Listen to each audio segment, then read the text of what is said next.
अस्सलाम वालेकुम my dear students. तो उम्मीद है कि आप सब खैरियत से होंगे। आज का ये जो हमारा टॉपिक है इसमें हम डिस्कस करने वाले हैं एक इस्लामिक स्कॉलर के बारे में जिनका नाम है मोहम्मद इब्न अब्दुल वहाब और उनकी एक मूवमेंट यानी कि उनकी एक तहरीक के बारे में। सबसे पहले जो ये इस्लामिक स्कॉलर है मोहम्मद इब्न अब्दुल वहाब, सबसे पहले इनकी ज़िंदगी के मुतलिक थोड़ा सा जानेंगे, इनकी लेजेसी के मुतलिक, उनकी टीचिंग्स के मुतलिक थोड़ा सा जानेंगे, उसके बाद इनकी मूवमेंट के मुतलिक थोड़ा जानेंगे।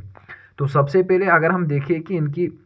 ये बॉर्न हुए थे 1703 में और इनकी डेथ हुई थी 1792 में, जो कि एक इस्लामिक स्कॉलर और थियोलॉजन थे। थियोलॉजन मतलब इस्लामिक थियोलॉजी लिखने वाले, जो कहाँ से थे? अरब से, जिसे हम आज सऊदी अरबिया कहते हैं।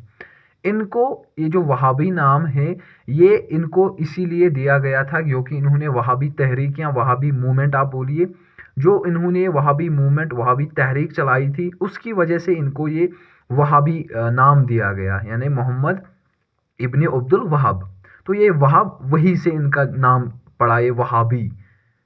तो इस नाम की वजह से जो उनकी टीचिंग्स है उसमें हमें ज़्यादा ज़ोर देखने को मिलता है, ज़्यादा इम्पोर्टेंस देखने को मिलती है कि हमें स्ट्रिक्टली इस्लाम को फॉलो करना है first of all. Then after हमें इस इस्लाम को, जो कि प्योरेस्ट फॉर्म ऑफ रिलीजन है, जो पिछले ज़माने से आया है, हमें उसी ज़माने का ये इसको एक्सेप्ट करना है, यानी कि इसमें कोई भी एडिशन नहीं करनी है। और हमें इसकी ओरिजिनलिटी यानी कि जो ये ओरिजिनल इस्लाम है जो पिछले ज़माने में जैसा था हमें उसे वैसे ही एक्सेप्ट करना है और इसमें किसी किस्म की एडिशन नहीं करनी है। जिस जिस तरह से प्रॉफिट मोहम्मद सल्लल्लाहु अलैहि वसल्लम के ज़माने से आया चलता आया है उसी तरह हमें इसको एक्सेप्ट करना है और उसी तरह हमें इसको अडॉप्ट भी करना है। और इन्हीं टीचिंग्स में जो उन्होंने टीचिंग्स प्रोवाइड की, खाली इतना ही नहीं था, और भी बहुत है। तो उसमें जो आगे हमें पढ़ना है उन टीचिंग्स के बारे में, तो उसमें कुछ की कंपोनेंट्स यानी कि थोड़ा सा हमें मेन कंपोनेंट्स दिखाए गए हैं जिन पर इन्होंने ज़्यादा जोर दिया है। फर्स्ट ऑफ ऑल तौहीद है, यानी वननेस ऑफ गॉड। तो इसमें तौहीद में ज़्यादातर देखने को मिलता है कि ये बोलते थे कि खुदा एक है, यानी कि गॉड एक है, और हमें बाकी जो भी आइडियोलिटी है यानी कि सिम्बॉलिज्म, पॉलिथिज्म, यानी कि जितने भी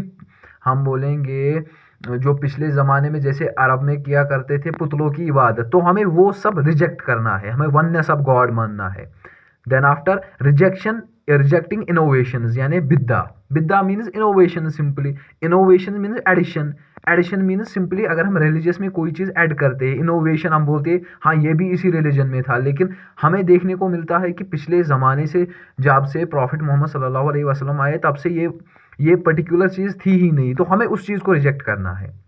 ये हमें किस तरह से पता चलता है कि क्या ये चीज़ वहाँ पर थी, इस्लाम में थी या नहीं थी, वो हमें कुरान और हदीस से सिंपली पता चलता है। और उसके बाद प्योरिफिकेशन ऑफ इस्लामिक प्रैक्टिसेस, यानी कि इस्लाम में जितने भी प्रैक्टिसेस है, बिलीफ सिस्टम है, हमें उसको प्योरीफाई तरीके से हमें उसको अडॉप्ट करना है। और हमें मोर कंजर्वेटिव सिंपली मीन्स हमें ज़्यादा ट्रेडिशनल, जो पिछले ज़माने से जिस तरह ये वर्शिप की जाती थी, इस्लामिक प्रैक्टिस को एक्सेप्ट किया जाता था, उसी तरह से हमें इसको एक्सेप्ट करना है और उसी तरह से हमें इसके साथ अटैचमेंट रखनी है। तो अगर हम देखें इनकी जो टीचिंग्स थी, इन्होंने बहुत ही ज़्यादा, हम बोलेंगे बहुत ही ज़्यादा इम्पॉर्टेंट थी ये, इन्होंने बहुत ही ज़्यादा अच्छा मुकाम पाया था रिलीजियस वर्ल्ड में, इस्लामिक वर्ल्ड में, अरब में, किस ज्यूरिंग द 18th सेंचुरी, यानी कि 18th सेंचुरी में इनकी टीचिंग्स का बहुत ही ज़्यादा मान रखा गया था। और इसी वजह से अगर हम देखें इन्होंने एक एग्रीमेंट किया था किसके साथ? मोहम्मद बिन सऊद, जो कि एक पॉलिटिकल लीडर थे उस वक्त सऊदी अरबिया के, उनके साथ इन्होंने 18th सेंचुरी में एक एग्रीमेंट किया था। किस तरह का एग्रीमेंट? कि जो ये इस्लामिक बिलीफ सिस्टम है, इस्लामिक लॉज है, उन्होंने उनके ज़रिए यानी मोहम्मद सऊद के ज़रिए उनको पॉलिटिकल लॉज बनाए, जिसकी वजह से उनका बहुत ही अच्छा असर देखने को मिला। और इस्लाम जो ये वहाँ की पॉलिटिकल कंडीशंस थी वो भी स्टेबल हुई, क्योंकि जब इस्लामिक लॉ आया, जब इस्लामिक कॉन्स्टिट्यूशन आ गई, जब इस्लामिक लॉज वहाँ पर लागू होने शुरू हुए, तो वहाँ सऊदी अरब की जो किंगडम थी उसमें बहुत ही ज़्यादा अच्छा असर देखने को मिला। और वहाँ के जो लोग थे उन्होंने इस्लाम को स्ट्रिक्टली फॉलो करना स्टार्ट किया, यानी कि अब हर किसी चीज़ की अपनी सज़ा थी, हर किसी चीज़ को स्ट्रिक्टली फॉलो करना था। और उसकी वजह से क्या हुआ फिर? उसकी वजह से जो मेन फैक्टर अराइज हुआ वो हुआ स्प्रेड ऑफ इस्लाम और प्योरिफिकेशन ऑफ इस्लाम। आज अगर हम देखें जो वहाबी इंटरप्रिटेशन ऑफ इस्लाम है, यानी कि इन्होंने जो उस वक्त की टीचिंग्स प्रोवाइड की थी उनको आज भी हम देखने को मिलता है सऊदी अरबिया में उनका बहुत ही ज़्यादा प्रोफाउंड इफेक्ट है, जिसकी वजह से वहाँ की जो countries religious and social forms है, यानी कि वहाँ का जो रिलीजन है, रिलीजियस फॉर्म्स, रिलीजियस प्रैक्टिसेस है, उनमें एक नई शेप आ गई है उस वजह से, जो उन्होंने उस वक्त टीचिंग्स दी थी वहाँ पर, कहाँ पर, सऊदी अरबिया में। और वहाँ के जो सोशल नॉर्म्स यानी कि सोशल प्रैक्टिसेस है, सोसाइटी में बहुत ही ज़्यादा सुधार आया है। तो इसके बाद अगर हम देखें इसकी जो ये तहरीक थी, मूवमेंट, ये सिंपली जैसे मैंने पहले भी बोला, ये इनके नाम से ज़्यादा रिलेट करती है, क्योंकि इसी वजह से इनको नाम भी पड़ा है, और इन्हीं की नाम की वजह से ये मूवमेंट भी अराइज हुई है, जिसको हम वहाबी मूवमेंट या वहाबिज्म कहते हैं। इस मूवमेंट में अगर हम देखें, ये एक ट्रेडिशनल मूवमेंट है, जिसमें हमें देखने को अगर हम अच्छे से देखें, जिसमें हमें देखने को मिलता है कि हमें स्ट्रिक्टली क्या इस्लाम को फॉलो करना है, और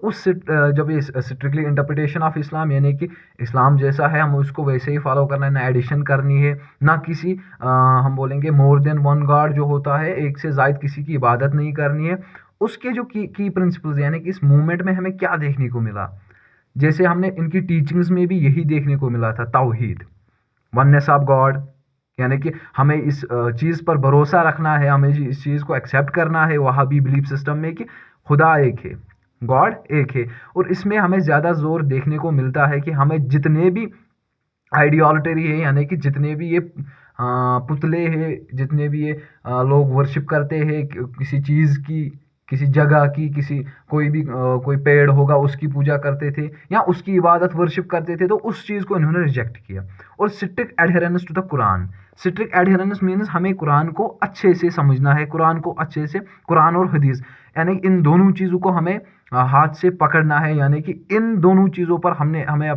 ये दोनों चीज़ें हमें अपने आप पर लागू करनी है। जो भी हुक्म इनमें दिया गया है, जो भी हुक्म कुरान और हदीस में है, जैसे इस्लाम ने कहा है, हमें उसी तरह से अपनी ज़िंदगी गुजारनी है। जैसे प्रॉफिट्स अपनी ज़िंदगी गुजारते थे, प्रॉफिट मोहम्मद सल्लल्लाहु अलैहि वसल्लम ने अपनी ज़िंदगी गुजारी है, हमें उसी तरह से अपनी वे ऑफ लाइफ को अडॉप्ट करना है। और इसके बाद रिजेक्शन ऑफ इनोवेशंस बिद्दा, सिंपली मैंने बोला कोई नई चीज़ इनोवेट हो गई, नई चीज़ की इनोवेशन हो गई, जिसकी वजह से क्या हुआ था फिर, अगर हम देखें, अगर आज भी कोई नई चीज़ अराइज होती है इस्लाम में जो कि हमें पहले कभी देखने को नहीं मिलती थी, तो हम ऑब्वियसली उसको रिजेक्ट करते हैं। तो वही चीज़ इसमें भी आई थी, जो ये वहाबी मूवमेंट थी, वहाबिज्म था, इन्होंने इसमें भी कहा था कि हमें उस चीज़ को टोटली रिजेक्ट करना है, क्योंकि उससे इस्लाम में, इस्लामिक बिलीफ सिस्टम में बहुत ज़्यादा तनाज़ आ जाएगा। तो इस वजह से हमें वो टोटली उसको रिजेक्ट करना है। और इसके बाद जो प्योरिफिकेशन ऑफ इस्लामिक प्रैक्टिसेस थी, purification of Islamic practice means इस्लाम में जिन चीज़ों की इजाज़त दी गई है, जो काम करने को प्रॉफिट मोहम्मद सल्लल्लाहु अलैहि वसल्लम ने हुक्म दिया है कि आप ये काम अच्छे से कर सकते हो, कि जिस काम के लिए रोका है, हमें उन चीज़ों को स्ट्रिक्टली फॉलो करना है। और हमें खाली फॉलो ही नहीं करना है, बाकी जो काम हम करते हैं इस्लामिक रिचुअल्स, या इसमें इस्लामिक रिचुअल्स यानी कि इस्लाम में जितने भी बिलीफ्स है, प्रैक्टिस है, मॉरल्स है, इथिक्स है, उनको स्ट्रिक्टली फॉलो करना है, क्योंकि उनकी वजह से ही अगर हम मुस्लिम्स हैं तो उनकी वजह से ही हमें मुस्लिम्स बाकी जो जितने भी नॉन मुस्लिम्स हैं उनमें और हम में फ़र्क आ सकती है। तो लास्ट वाला है आइकोनिकलिज्म, यानी कि वहाबीज जो थे उनको बहुत पहले से ही इस चीज़ की वजह से अपोजिशन यानी कि कॉन्फ्लिक्ट्स हुए थे उनके और बाकियों के दरमियान। क्यों? क्योंकि उन्होंने कहा था कि जितने भी इस्लामिक सेंट्स हैं, इस्लामिक वर्ल्ड में जितने भी सेंट्स हैं, आप उनको ज़्यादा इंपॉर्टेंस ना दें, जितनी भी श्राइन्स है, मॉस्क्यूज़ है, ज़ियारत है, उनको ज़्यादा तरजीह ना दें, और जितने भी जिस चीज़ की वजह से हम रिलीजियस को सिम्बोलाइज करते हैं, यानी कि कोई भी हम ज़ियारत पे जाते हैं, उस चीज़ को इन्होंने ज़्यादा इंपॉर्टेंस नहीं दी, क्योंकि इन्होंने कहा कि हमारे पास डायरेक्टली इस्लाम है, कुरान है, हदीस है, हम उसी को फॉलो करें, क्यों हम इन जगहों पर जाए। तो ऑब्वियसली उस वजह से इनको अपोजिशन फेस करना पड़ा, यानी कि उस वजह से इनके बीच में कॉन्फ्लिक्ट्स आ गए। और अगर हम देखें इनकी टीचिंग्स में हमें देखने को मिलता है कि जो मोहम्मद बिन सऊद थे उनके साथ जो इन्होंने एग्रीमेंट किया था उसका बहुत ही ज़्यादा इम्पैक्ट पड़ा था किस पर, इस्लामिक वर्ल्ड पर। फर्स्ट ऑफ ऑल हमने देखा कि उसी वजह से जब फर्स्ट सूदी स्टेट इस्टेब्लिश हुई 18th सेंचुरी में, तो इसी पार्टनरशिप की वजह से, इसी रिलीजियस एग्रीमेंट की वजह से जब रिलीजियस बिलीफ्स और पॉलिटिकल लीडरशिप आपस में कंबाइन हुई, तो उसकी वजह से सऊदी अरबिया में एक नया कानून लागू हुआ, यानी कि एक नई कॉन्स्टिट्यूशन वजूद में आ गई, जिसमें हमें इस्लामिक लॉज देखने को मिलते थे, इस्लामिक बिलीफ सिस्टम देखने को मिलता था, जिसने उस यानी कि सऊदी अरबिया की कंट्री के रिलीजन, सोशल, लीगल, इकोनॉमिक हर एक कंडीशन को रिफॉर्म किया, हर एक कंडीशन को एक नई शेप प्रोवाइड की। और हमें देखने को ये भी मिलता है कि ये जो इन्होंने एग्रीमेंट किया था, इसका बहुत ही ज़्यादा अच्छा अहम रोल अदा था वहाँ पर। और इन्होंने एग्रीमेंट बनाया था, जो उन्होंने इस पॉलिटिकल सिस्टम को यानी कि पॉलिटिकल कॉन्स्टिट्यूशन को और इस्लामिक बिलीफ सिस्टम को आपस में कंबाइन किया था। उसकी वजह से लोगों में हमें देखने को मिलता था कि उनमें इस्लाम को स्ट्रिक्टली फॉलो करने की एक जज्बा पैदा हुआ, यानी कि उन्होंने इस्लाम को अब स्ट्रिक्टली फॉलो करना, हर एक बिलीफ सिस्टम को अच्छे से उन्होंने फॉलो किया। और यहाँ पर एक चीज़ नोट करनी है कि अगर हम देखें,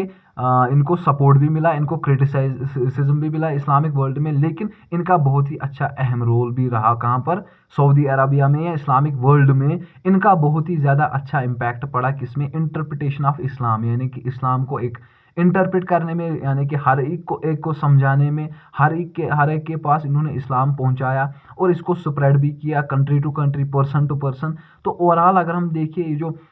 वहाबी मूवमेंट थी, ये बहुत ही ज़्यादा अच्छी मूवमेंट थी इस्लामिक वर्ल्ड में। इसका बहुत ही ज़्यादा अच्छा अहम रोल रहा है और इसका अच्छा इम्पैक्ट भी रहा है इस्लामिक वर्ल्ड में। होप कि आप सबको अच्छे से समझ में आया होगा। तो अगर आपको अच्छे से समझ में आया होगा तो वेरी वेल है। और इंशाल्लाह मिलते हैं नेक्स्ट टॉपिक में, नेक्स्ट लेक्चर के साथ। तब तक के लिए खुदा हाफिज़, टेक केयर।